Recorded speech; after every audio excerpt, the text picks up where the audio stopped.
Well, good morning. It is Friday again. And, well, not a whole lot's changed in the backyard, but let's turn the camera around, shall we?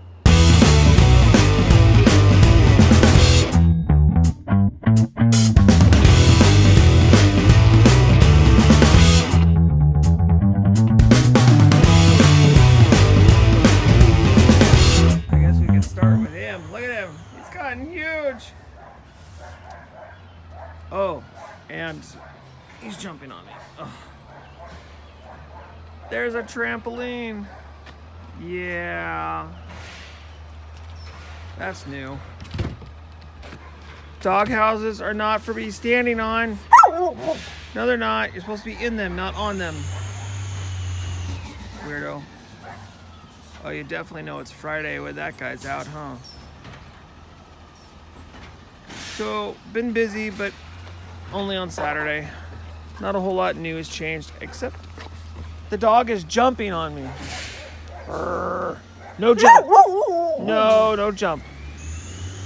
As you can see, there's new paper in the wood chips. I gotta pick all that up now. This guy is kind of a jerk. Oh, look, my water timer. Oh, that needs to be put away before he chews it up. Down. What a mess. What a mess. So this weekend, Saturday anyways, we're gonna come out here and get this stuff clean. Down. No better. See, you can see where I left the tree. Haven't touched it. That still needs to be trimmed up. That's what's left from the apple trees. And in the wood chips, it's kind of hard to see, but there's a lot of sticks and stuff that need to be picked up. But the trees are as good as they're gonna get this year anyways. More sticks.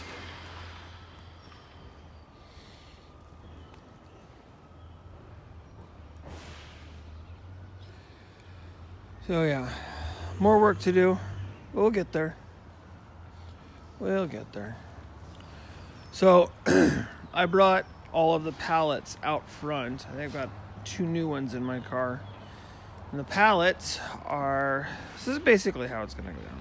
Let me show you. You can see there's the cage, the birdhouse, whatever, and then the pallets. So I gotta tip the chicken coop on its side and give it legs. I'm gonna give it probably 16-inch legs, maybe 18-inch legs, which will go down into the wood chips and sit on the ground. And we'll figure out where that's gonna go. And then the pallets are also, I'm gonna dig out the wood chips, and the pallets are also gonna sit on the ground, but not until after I coat them in my motor oil and diesel to try to seal them up a little bit and protect them a little bit more. But they're gonna sit on the ground, and then there'll be another pallet on top of them. So they'll end up coming, right now they're 8 feet, they'll end up coming to about 7 feet tall. And then I will clad them in the fencing, the cedar fencing material. There will be 2.5 on this side. So as you can see, I lined it up to measure it. There'll be one, behind one, there'll be that one, and then there'll be half of one. So I'm gonna cut one off. It'll be half of one.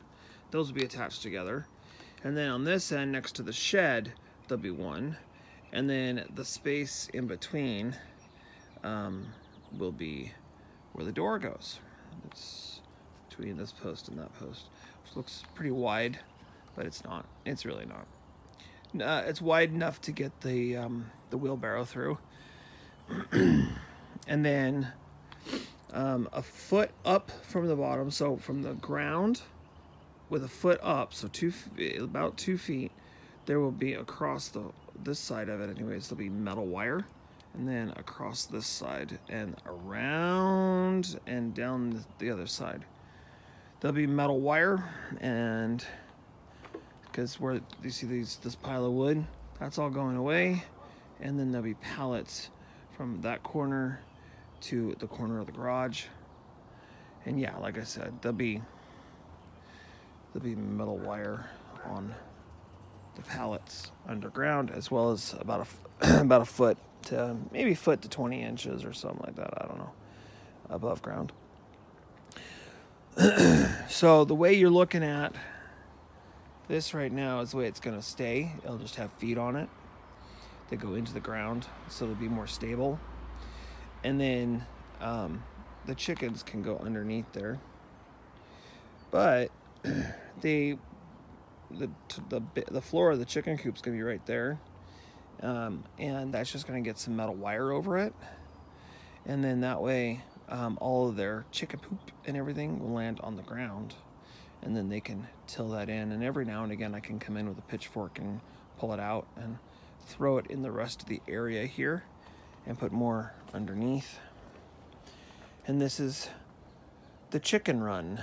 I gotta dispose of all of this. This wood and stuff that's here was there in front of this, because that was the there was like a wood shed like thing leaning on the shed, so I took that out. And I got new plans for that. That's where my water barrels are gonna go. I think I can get 5 55-gallon barrels. I'm going to build a base and a frame for them, and I believe that's where I'm going to put them. And then all the water that comes off of the shed roof will go into those, and then that water will be basically filtered and given to the chickens. And the chicken waterer will be on this piece of fencing right here. And it'll be like a white PVC pipe that has the watering nipples on it. That back fence there, I'm going to take that plant out as well. And then I'm going to take this all the way down to ground level. I'm going to do this across that fence as well. And same thing with the wire, but the wire is going to be on this side.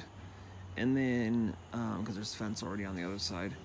And then that's all going to get cladded with the same fencing material. So there'll be that fence above the barrels on the other side, and then there'll be another fence across the front on this side. And the metal siding of the neighbor's garage is going to stay where it's at, because that's a perfect fence right there. I will probably put 3 2x4 or 4x4s in the ground along the garage, not against it but near it, and then it'll go up with a 2x4 on the top, and then we'll do the same thing probably on this side or just above the fence, and then that way up on top of the chicken run. I will have wire and a mesh and that kind of stuff to keep any above the ground predator, or like birds, hawks and stuff out, as well as try to keep out the raccoons, because we here have a major raccoon problem. So, all right, well, it looks to me it must be warm enough for shorts. You're not wearing those to school because they're too short. No. Yeah. This sleeve. Well, they're too short. It's not too short. It can't be. All right. So that's pretty much it, y'all. You have yourselves a fantastic rest of your day, and I'll see you next time. Bye for now.